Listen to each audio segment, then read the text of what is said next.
What's up, scholars? Welcome back to another video. My name is Haley, otherwise known as the Fictional Scholar, and today we are going to be talking about Tokyo Revengers, the anime that has just finished up in 2021 a little bit ago, and that I finally got around to seeing after putting it off for so many months. I finally took the time and pretty much binged the entire show, and oh my goodness, it is absolutely fantastic.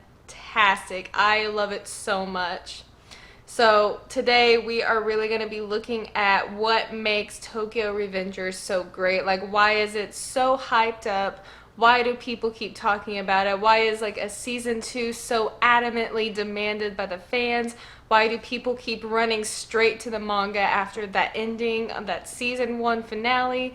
All these things we're going to be talking about. But first of all, I was going to have a Hunter x Hunter video up. I had both parts of the Hunter x Hunter Chimera Ant arc filmed, and I had downloaded it on my computer to start editing when I realized that my microphone had died on my video camera. So the sound is shot in both of those videos that I already filmed. I'm gonna try to do something to kind of recover the sound, see if I can finagle it somehow, but most likely I'm going to have to refilm both of those parts. Great, it's fine.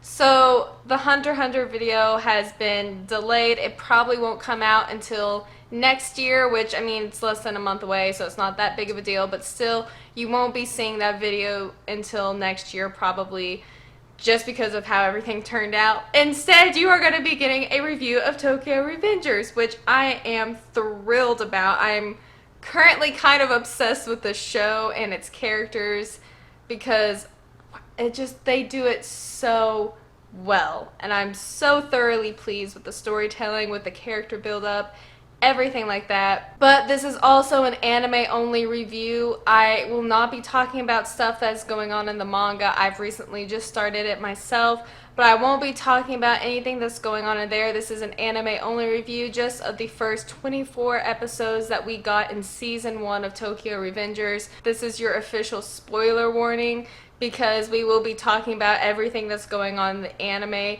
So if you haven't watched Tokyo Revengers and don't want to spoil yourself, save this video till after you watch it and then come back, watch it after you've watched the show. So for this video, we're really going to be breaking it down into 3 parts. 1 is going to be talking about the plot, 2 is going to be talking about all the different characters, and then 3, we are going to be talking about that cliffhanger ending and how it's set up so well, everything else that's going to be going on, and why it pretty much demands a season 2. So without further ado, let's go right into the video.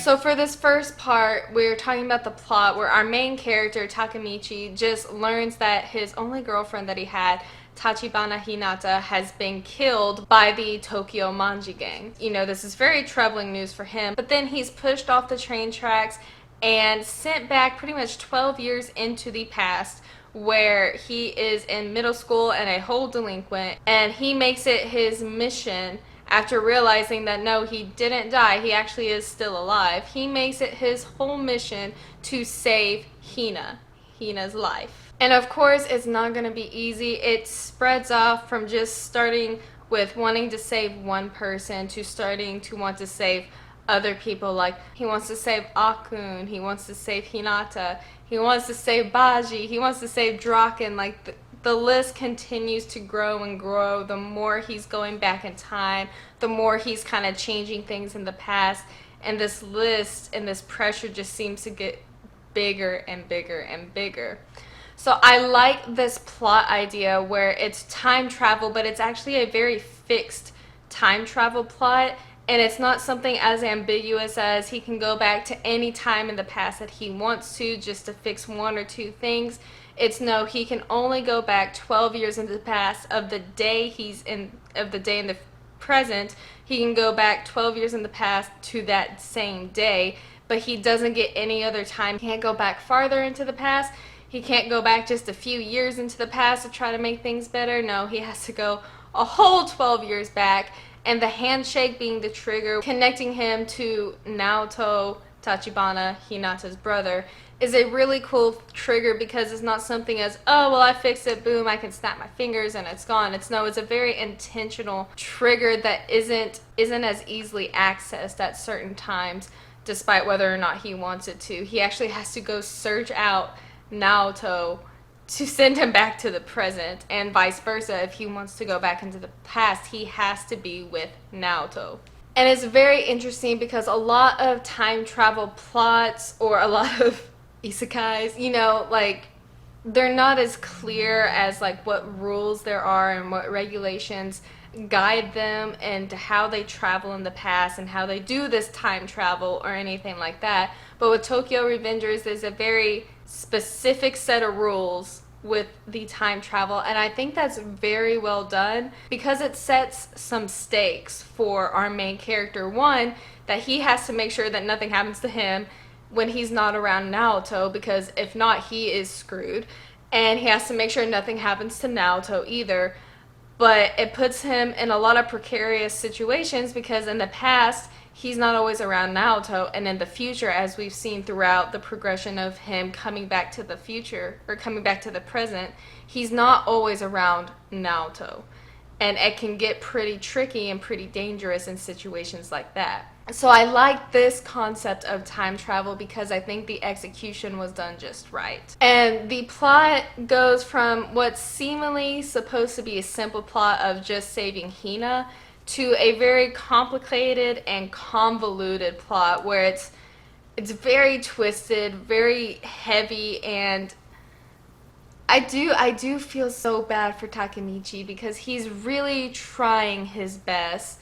But because time travel is such a fickle thing, he can't always stop events from happening. He can't always get back in time for certain things, or he doesn't know all the answers because his own memory is convoluted with so many different timelines that he's got stuck in his head that he doesn't know what's going on majority of the time. And it makes this plot of, one, our main character doesn't always know what's going on, so that's already just kind of stressful because he doesn't know what he needs to be doing half the time. Then when he finds out the information, going back, trying to figure out where he is in the past and trying to figure out like where these other characters are. It's like a huge web that has just been strung out so intricately, and Takemichi is literally having to pick through every single thread to find the right part. And it's, if I was in his situation, I'd be crying a lot too. I'm not even gonna lie. I would be crying all the time if I was in Takemichi's shoes. But the convolution of the plot also comes from, all the inner turmoil and inner strife within the Tokyo Manji gang.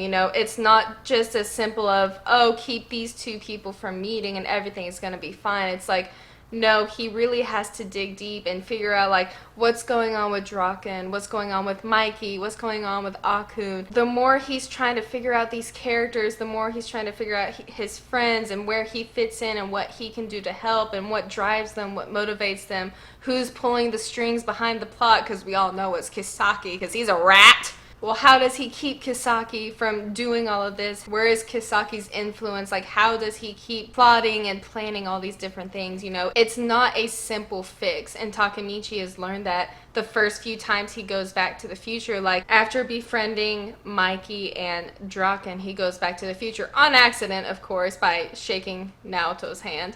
But he goes back to the future and he meets with Akun, which, Takemichi's like, oh, he was my friend in middle school, this is going to be a great reunion. And that rooftop scene with Akun, like, you can clearly tell that he's not doing okay. He is not okay at all. Akun ends up telling Takemichi to save everyone, our crybaby hero, and then he jumps from the building. And it's that first shock that we really get in the show of like, oh, the stakes are actually like really high. Like, this is more complicated and more than what it seems to be. because it's not just Hina's life that's been affected by how Tomen has changed throughout the 12 years. No, it's everybody that Takemichi knows. Everybody's life around him has been affected in some way, like especially his friends that he used to have, like Akun. Takemichi suddenly makes it his mission. He's like, no, I want to save Akun. I need to save Draken. Like, we can't have Draken die.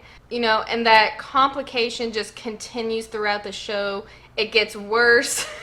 Gets so much worse after episode 12, and episode 12 was such a shocking episode for a lot of reasons, because, you know, it seems like Takemichi did what he was supposed to. He saved Draken's life. Draken didn't die at that one conflict. Everything should be fine, but no, he comes back to the future, and yes, Hinata is alive at the time, and his memory is so messed up that he thought that she broke up with him, but in her memory, he broke up with her. So he's very confused. He's very jittery and nervous because it's his first time seeing her, and he has no idea what is going on. But lo and behold, Hanma, which I love Hanma. But you know, Hanma comes in and he's like, oh, you're not in the car. That sucks. I was hoping to take out both of you at once. And then Takemichi has to witness the car Hina is in gets slammed into, and the driver is still Akun. So Akun had tried to kill him before in the past because he's the one who pushed him on the train tracks. And again in this future, though things have changed, Akun is still the one trying to kill Takemichi on Kisaki's orders. And that whole scene, that whole sequence of the cars being rammed in and then exploding, everything, like, it's so heart-wrenching and depressing because, you know, at that time, you know, there's nothing Takemichi could do except go back into the past and try to fix it again. That seems to be the most common theme of Tokyo Revengers, is that he's constantly having to go back and continue to change things because the root of the problem is not just one person or one major event. It's several things over the period of time that just keep happening and keep piling up around Tomen, and especially around Mikey, that really has this influence on Tomen. Like, even though they've already met, Mikey and Kisaki still are two very prevalent people that are influencers on Tomen's change, and fixing one or two things about their interactions is not going to solve the problem, and Takemichi is finally realizing that. The whole thing with the Tomen versus Valhalla, that whole clash was insane. Baji is a top tier character.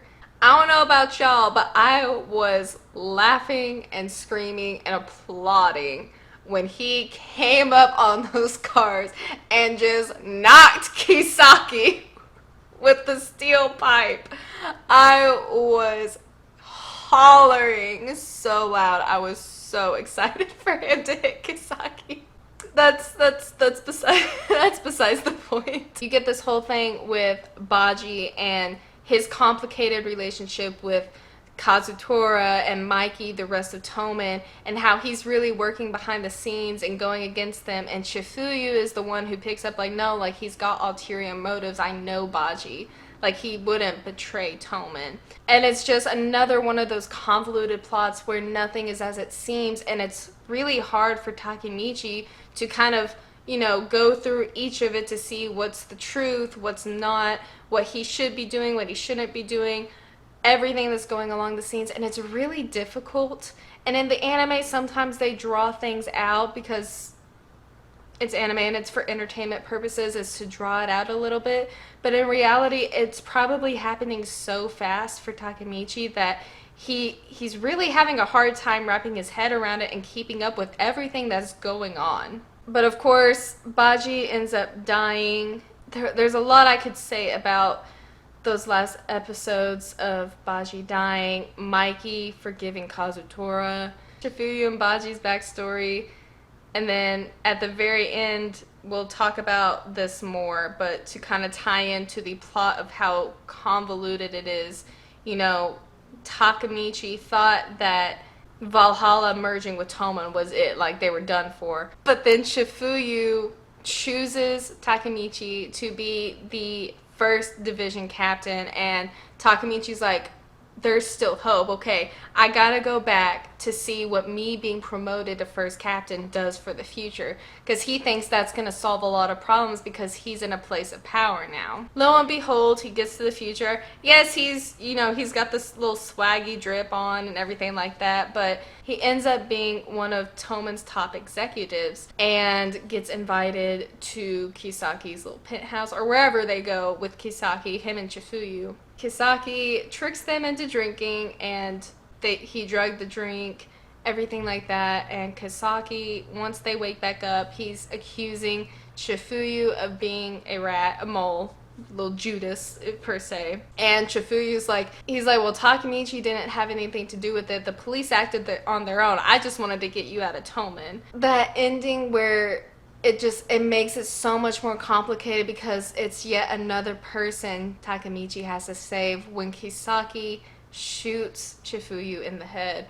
Of course, it ends with him holding the gun to Takemichi's head, and we hear the gunshot, but that's all. We don't see anything else. It fades to black, and that's it. There's a lot of animes where the plot doesn't seem as intricate and detailed, but this plot for Tokyo Revengers is like every little thing counts. Like, even with Baji, the reason Baji didn't die earlier by Kazutora's hand was because as soon as Kazutora stabbed him, Takemichi knew what that would do, and he pushed Kazutora off. Kazutora didn't get to drive the knife in as deep as he probably did in the previous past or whatever, and Takemichi in a way saved Baji's life by doing so. At least prolonged it enough for Baji to come to the decision to end his own life to save Kazutora and Mikey. But like, it's stuff like that where every little thing that Takemichi is doing starts counting, and this change is just this slow turning ball, and it just continues and continues, whether or not like it's completely noticeable or not. Like him meeting Mikey and Draken in episode 3, that had never happened, so that automatically changes the future some because he had never met with them before. The whole fight with Mobius, him saving Draken, and then it's like, oh, well, that's not enough. We have to go back and save Mikey from killing Kazutora by saving Baji, and it just continues and continues. Every action has a consequence in this anime, and I really like that about the plot. It's not something that's just, oh, well, they're doing this, but you don't really see what the result of it is. It's no, they're doing this, and you're gonna see the result, and it's probably not gonna be a result you like. But another thing that this anime does, storytelling-wise, one, the plot twists are top tier. They have some of the best plot twists I've seen. Like, first one, like Akun jumping off the building, Draken ending up on death row in one of the future timelines, Mikey disappearing all the time, Kisaki becoming 3rd Division captain, Baji killing himself instead of Kazutora killing him, Kisaki killing Chifuyu, Takemichi becoming 1st Division captain. The show does backstories very, very well with regards to some of our other side characters, specifically Mikey and Draken, and then the founding members of Toman, with how they formed the group, why they formed the group, and some of the relationships between the founding members. And I think the worst plot twist that I saw was in episode 16. And I don't know about y'all. In episode 16, when Kazutora and Baji are robbing the bike shop to get the bike for Mikey's birthday, I had this, like, everybody had a sinking feeling that it wasn't gonna go smoothly, like something was gonna go wrong. But as soon as, Baji heard somebody else's voice in the shop, my mind just kind of, my mind froze, and I was just like, oh my gosh. That's Mikey's brother. They set it up in episode 3. Mikey saying he had a brother who died, and when that episode was playing, I just had this sinking feeling. I was like, "That's gonna be Mikey's brother, isn't it?" And then once Shinichiro recognized Baji, I started crying. I was just like, no, this is not gonna be good. Like, that's Mikey's brother. Like, and I knew what was gonna happen, but when it happened, it still shocked me so much. I just sat there. I remember I was staring at my screen, like covering my mouth, and I was just crying. But also just like the pure amount of shock that twist got there, that it wasn't just an accident that it killed Mikey's, well, I mean, it was an accident, but it wasn't, something random that killed Mikey's brother. It was one of Mikey's friends, Kazutora, who killed his own brother. I know a lot of people say episode 12, where Hina dies when Akun crashes the car into her. I know I've heard some people say that's the most shocking episode of Tokyo Revengers, but episode 16 is the most shocking episode to me, because that plot twist that came with it being Mikey's brother, and then just the emotional impact it had on Kazutora, on Baji, and on Mikey. Like, it had such long-lasting effects on all three of those characters. My heart was broken, like, my heart broke for Mikey and for Baji and for Kazutora, because like seeing Kazutora just like completely break down mentally, and like his logic was twisted and his reasoning was twisted, but that's literally the only way his mind was able to cope at that time, broke my heart. And then that scene where Baji and Mikey are facing off, and Mikey's like, what happened? And Baji starts crying. That is good storytelling. That is a plot twist backstory done right. Because we had been told Mikey had a brother early on in the series, and we weren't sure if we were going to get much more context to that. But it was brought in at such a crucial time where we were starting this new conflict with Valhalla, and this information to know like why Mikey didn't really count Kazutora as a founding member, why he wanted Baji to come back. We didn't really understand that divide of why Baji would choose Kazutora's side. And then we get this flashback, and then it's like, oh my gosh. Like, it's so deep-seated into the show. Like, again, it's so intricate. Nothing happens in the show without a reason or without a consequence. That was probably the heaviest episode for me to watch, personally. And I struggle watching that episode again. But that's the kind of level of plot twist that I'm talking about, of how good this show uses them. It's not just like boom, boom, boom, boom, plot twist everywhere to where it's predictable. They use them in a way that something's coming, but you don't know exactly what, and that makes the plot twist even more jarring, because you expected something, but that plot twist took it to another level, and it became something so much worse, and you're like, oh my gosh, like, no, like, what is going on? That type of thing. I think Tokyo Revengers is one of the very few that I've seen recently that have truly used these plot twists very, very well. And the intricacy of the plot, of the main goal of our main character, the backstories, and the plot twists all tied together for such a fantastic storytelling device and a storytelling sequence across these 24 episodes that easily makes Tokyo Revengers stand above the rest just by that alone. But it's not just the plot that makes this show so great, it's also the characters. And I love these characters so much, especially Takemichi, because he is literally a normal person. He's just a normal person who has suddenly been thrust into this huge burden and huge situation where he's having to save everyone. But he's just a normal main character. He doesn't have any special powers or abilities besides being able to go back in the past. But he's not specifically skilled at fighting. He has great durability, but that's about it. And so many people give Takemichi like a lot of crap, pretty much, for either crying too much, or because he doesn't fight back all the time, or he can't fight, or sometimes, he's looking around trying to figure out what to do. But honestly, if I were in Takemichi's same place, I would be doing the exact same thing. Like, I already said before that I would be crying, like, all the time if I was in Takemichi's place. But also, like, the amount of pressure that is constantly on him for trying to make sure that everybody he's supposed to keep alive at that certain time is alive, how he's trying to find everybody and trying to figure out everything that's going on all at once while still being in the midst of everything else that's going on around him.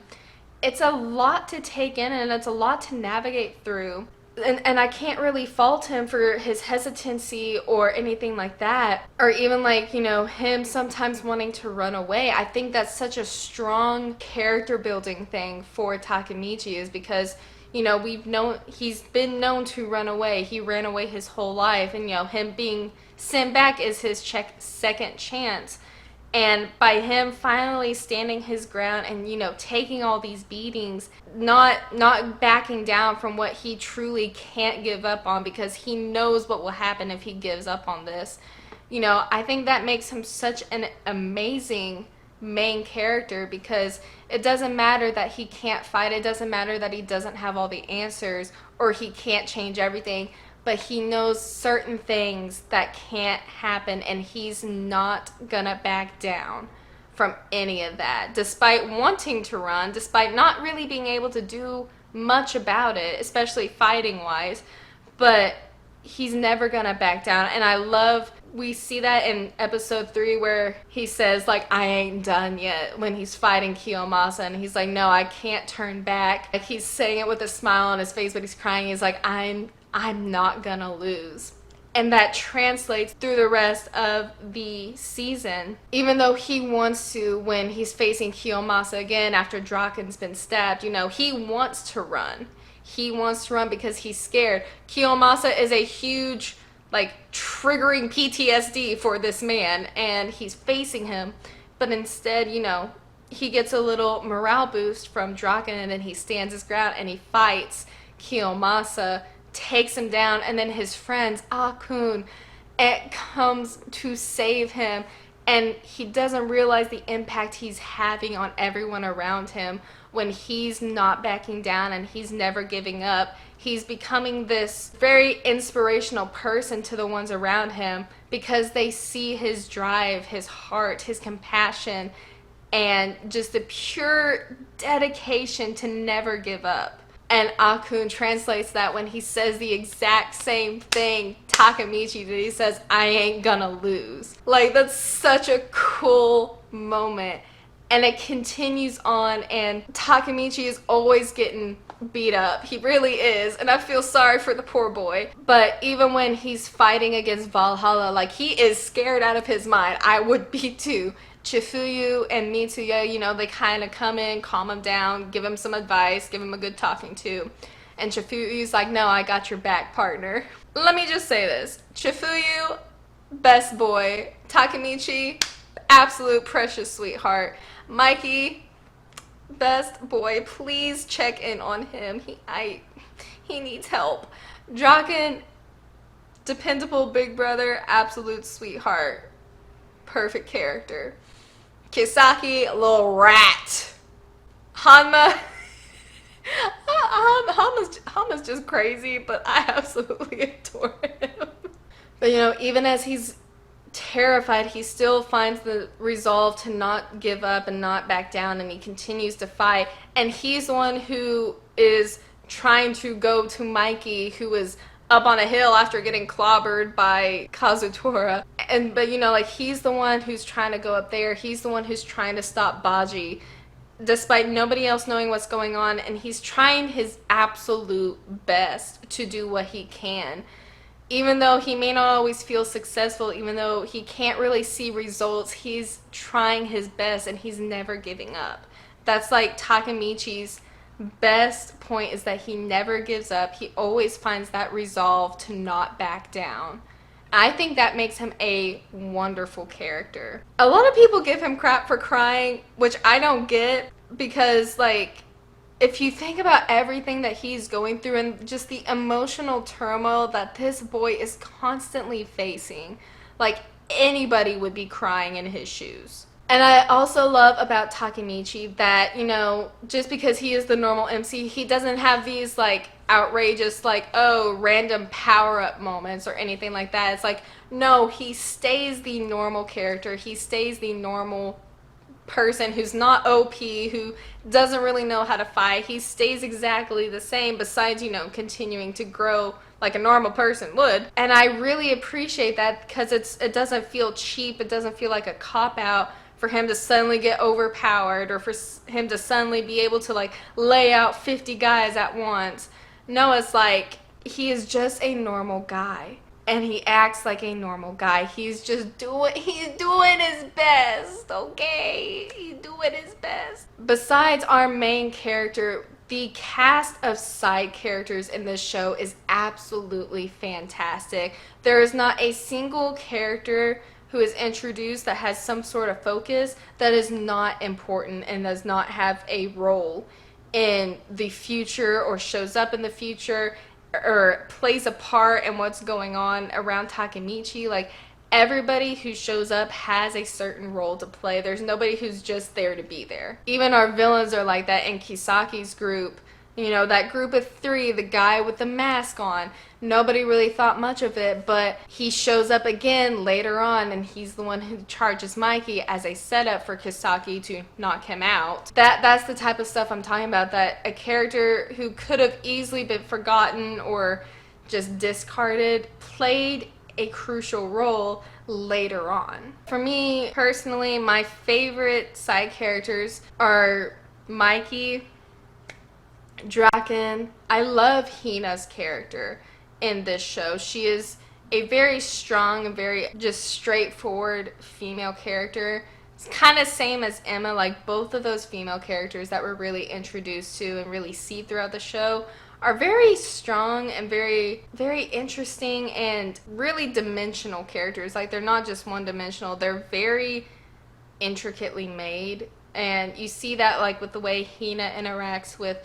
Takemichi and the way like she interacts with like Mikey and Draken, with Emma, things of that nature. She plays a really good role in the show. One, as being Takemichi's inspiration of him wanting to save her because she's constantly encouraging him. She's wanting to protect him, so it makes him want to protect her. Also, she's a very unique character in the way that she stands up for what she believes in, despite whether or not she's scared or not, which is why I think she and Takemichi really get along so well, because she's very similar to him in that regard, is that, you know, she'll do things even though she's scared and even though she doesn't know what's going to happen, she'll still do them. Like when she slapped Mikey across the face, she was shaking and she was scared, but she was like, no, I'll protect you, I got you. And she stood up for Takemichi despite her being scared and not knowing what she was getting herself into. But I really also enjoy like the group that gets brought in with like Toman, especially with the founding members and then like the captains and even Takemichi's little friend group. Like, those characters are so diverse, so well written, and they're all so complicated. Like, there's no other way for me to say it. Like, they're all very intricately made characters, and you don't see that a lot with shows like this, who gets a cast of characters that continue to grow and get bigger and bigger. Usually when you have a large group of characters, some of them kind of tend to be more like put under into the shadows and kind of forgotten or not focused on, but not Tokyo Revengers. All their characters, first of all, the designs on them are very unique. Not any one of them looks the same. And then their characteristics are all different. The way they interact with others is crucial. Their actions, reactions. Like, when you first meet Payon, you don't think he's gonna be a character. You just think he's twisting his neck all weird. I don't know. But then, you know, he sticks around Pa a lot because him and Pa are best buds. And because Pa got arrested, you know, Payon's the one who comes in and is wanting to challenge Draken. But you wouldn't expect, like, these characters that you just kind of meet at first. You're like, oh, we probably won't be seeing much of them. We probably won't, like, have that big of an influence by them. But then you end up having that. And I think it's really cool, especially with characters that you don't see until later on. Like, Kazutora had a huge influence on the second core of the show in the latter half of the season, and you only met him in episode 15 is when we're introduced to him. For a character to come in that late and have such a huge impact on the show says a lot about, one, how their character is made and how they're interacting with the storyline and the rest of the show. Mikey is such a good character too. He's a very complicated and complex character because you never truly know what Mikey is thinking. And the way he seems so carefree and so laid back around certain people, but then he is also this very like intense and intimidating person, especially when he's around like Toman during the Toman meetings or when he's fighting, because my goodness, that boy can fight. Mikey isn't just this, oh, well, he's the invincible Mikey, so he's automatically this overpowered character. But no, that's not it. We see Mikey and Draken as like these overpowered characters, but Tokyo Revengers kind of breaks that stereotype of the OP characters always being OP, because with Draken, we see Draken really physically beat down and he gets stabbed. You know, he's physically weak. This powerhouse, like, unit of a man gets broken down and he can't do anything. He's having to rely on everybody else to save his life. But we know he's strong and we don't see him as weak for being beaten down like that. No, it's like oh, we need to save Draken, which we do, or which Takemichi does. We as viewers don't see him as weak for being beaten down from that OP status that he has. And in fact, it's almost like a breath of fresh air. It's like, oh, like characters like this are still touchable. Like, you know, like they're still within reach of being harmed in the show, which adds the stakes for Takemichi's success even more. It's not like there's a single person in the show that's completely untouchable and unable to be harmed. And that's what makes it so well. Even Mikey. Yes, we see Mikey get some physical beatings, especially with, you know, when Kazutora is holding him down, or Kazutora is beating him with the steel rod. But Mikey's breakdown from his overpowered status is more on the mental side. Like, he mentally breaks, which is why, you know, saving Draken during that conflict was so important, because in the future they're like, no, Mikey changed when Draken died. Like, that it's not going to lead to anything good because he broke mentally. And even, you know, after he sees Baji down and he thinks Kazutora killed him, like, Mikey's mind just, like, you can just tell he's just sunk into darkness. And it takes, you know, Baji killing himself, Takemichi stepping in, taking some beating from Mikey, and to finally finding the charm that Baji had kept for so long, for Mikey to truly start coming back to himself at the end of, I believe, episode 21?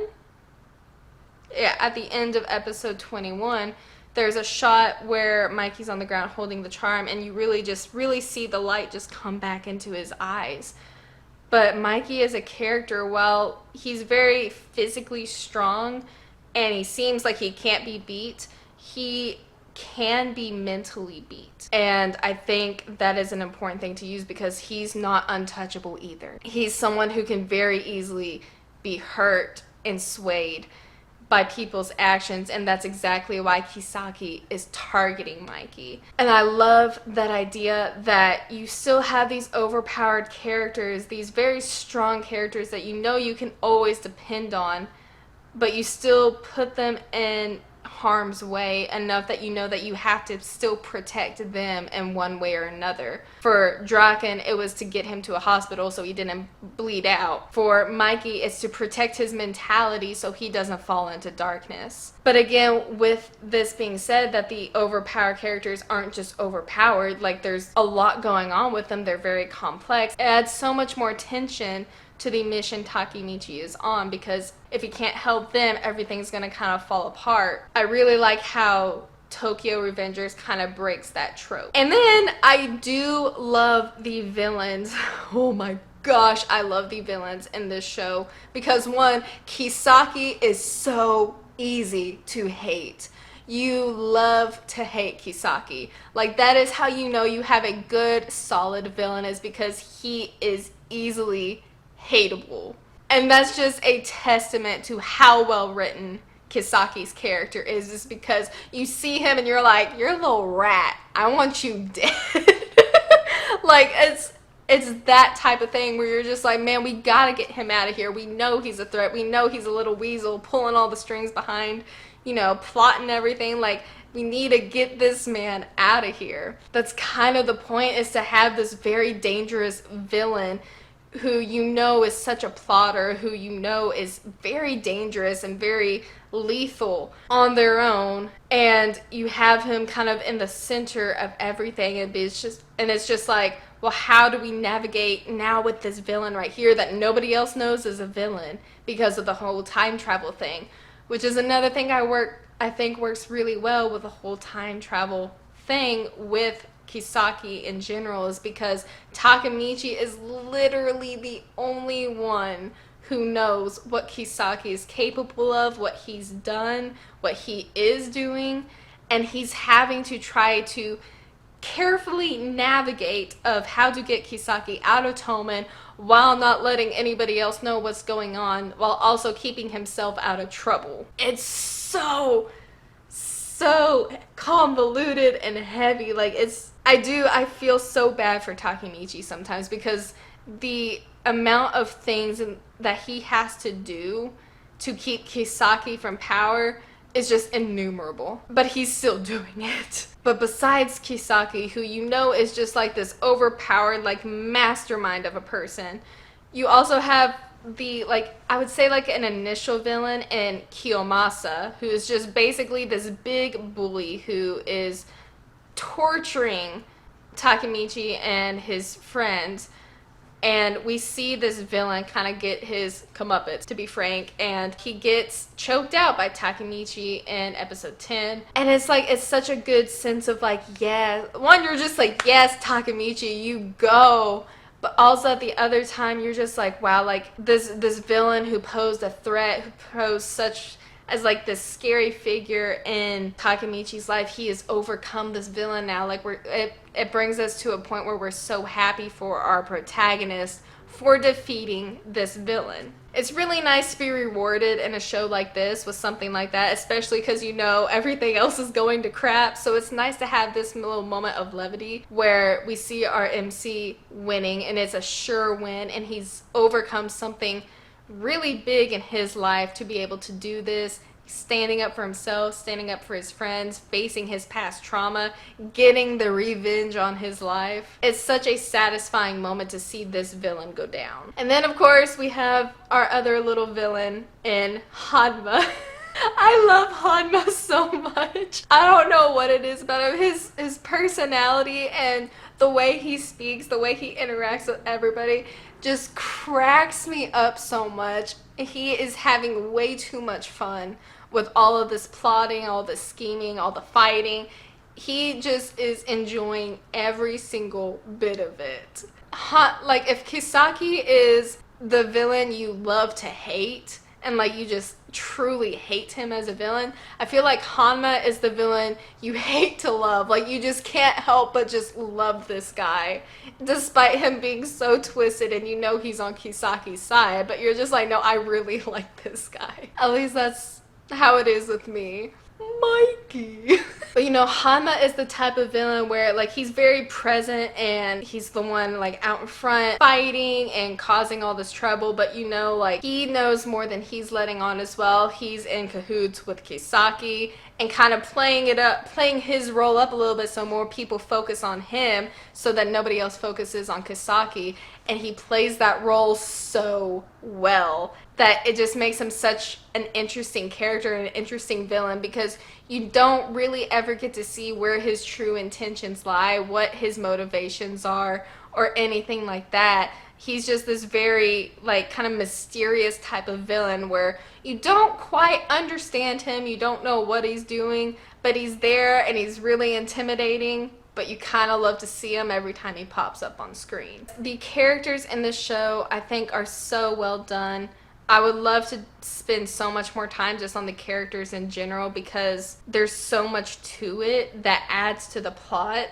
But this is already going to be a long video, so I might do a character analysis on a few of these characters in a separate video, but for now we're gonna cut it short. Part 3 of this is that cliffhanger at the season finale where, you know, Kisaki shoots Chifuyu and then he's putting the gun up to Takemichi, and at that point, you know, everybody's just like, oh my gosh, like, I hate Kisaki, like, and it's very high tension. You don't know what's gonna happen. You know the end credits have already ended, so you know it's getting close to being over.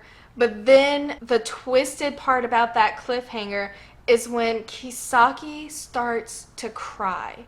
He sheds a tear rolls down his cheek, and he's like, see you, my hero.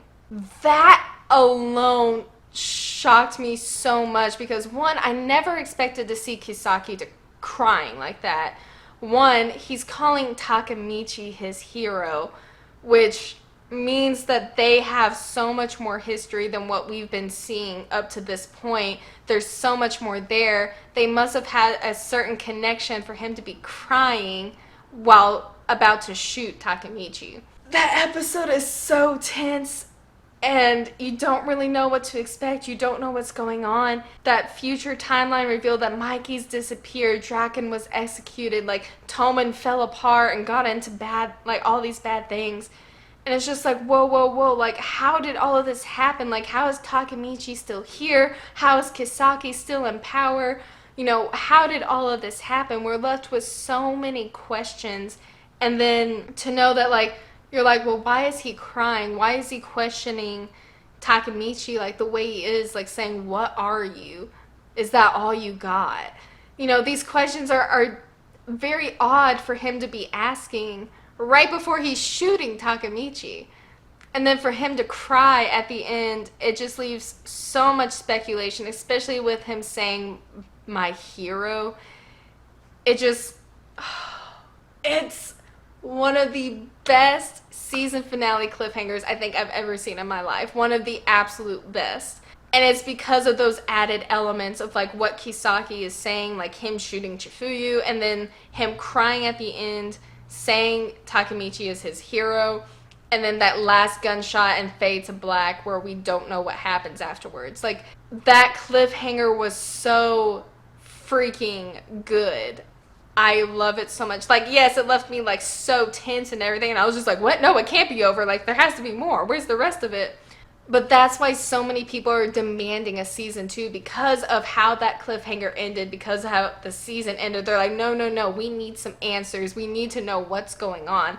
And that's why so many people, right after the season ends, they have gone straight to the manga to get those answers because they can't wait. And that's just, again, it's a testament to how well the story is written and how well executed everything about this anime is. The plot mixed with the characters and how they ended the season finale with that cliffhanger, all these things tied together is what makes Tokyo Revengers so great. Because it's not just, oh, well, you have a good plot but some iffy characters, it's a good show. Or it's not a, oh, well, you have some fantastic characters but the plot's kind of iffy, it's not really there, but it's still a good show. Or it's a, I don't really get why the season ended the way it did, but we'll wait for the next one. No, it's a, you have a fantastic plot where the stakes are constantly high. There is tension in literally every episode, but you still have funny moments, you still have good moments, heartfelt moments, but you know that it's nowhere close to being resolved. And there's so much going on. And then to top that off, you have amazing characters, from a great MC to fantastic side characters to amazing villains, that adds to that convolution of the plot and how complex it is. But then to top it all off, you put those two together and then you get to the season finale with that huge cliffhanger, and you're just like, I have to have more. Because, again, there's so much more going on than meets the eye. There's a lot of subtext. There's a lot of stuff going on that we don't really understand yet. But as we've seen in Tokyo Revengers, things are always set up earlier that get put into play later. So you know there have been things that we've seen so far and things that we haven't seen that will be revealed later on that will tie everything together. And I think that just, it makes it such a great show. It's one of my top animes of this year, and it's quickly climbed the ranks of my top animes of all time, because it's just, I haven't seen a show this well written and it plays so many mind games with you. The one that has come close to it recently, especially in the manga, is Bungo Stray Dogs. Like, Bungo Stray Dogs and Tokyo Revengers, if they have a few similarities, it is the mind games that go on in both of those series that makes them so well done and so well written, which is why I enjoy both of those so much. I honestly can't wait for the next season of Tokyo Revengers. I know season 2 has officially been put into production. It's been announced, so I'm very excited to see season 2 and everything that goes on. I'm still scared and nervous, but I have started reading the manga, and it's so good. Let me know what you think of this video. If you notice anything I left out, especially about the plot, or if you wanted me to cover more about the characters, let me know down below. I'd be happy to make additional videos to this. If you like what I've said, leave me a like down below.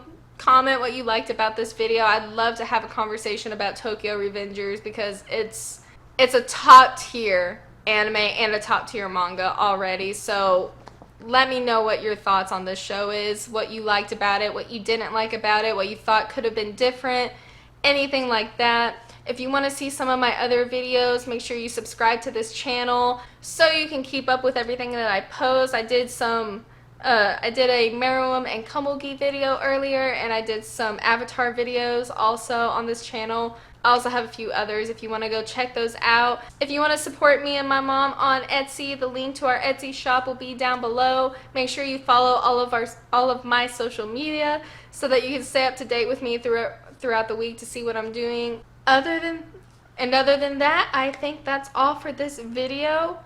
I'm going to be going and reading more of the manga for Tokyo Revengers, and I'll probably be doing a character analysis on Mikey soon, because he is my favorite character from this show. So be on the lookout for that. Those Hunter x Hunter videos, I will be re-recording them in the future, so you can expect that next year. It's going to be great once I actually have it where the sound works and my microphone doesn't die on me. But yeah, other than that, I hope y'all have a great day, and I will see you later. Bye!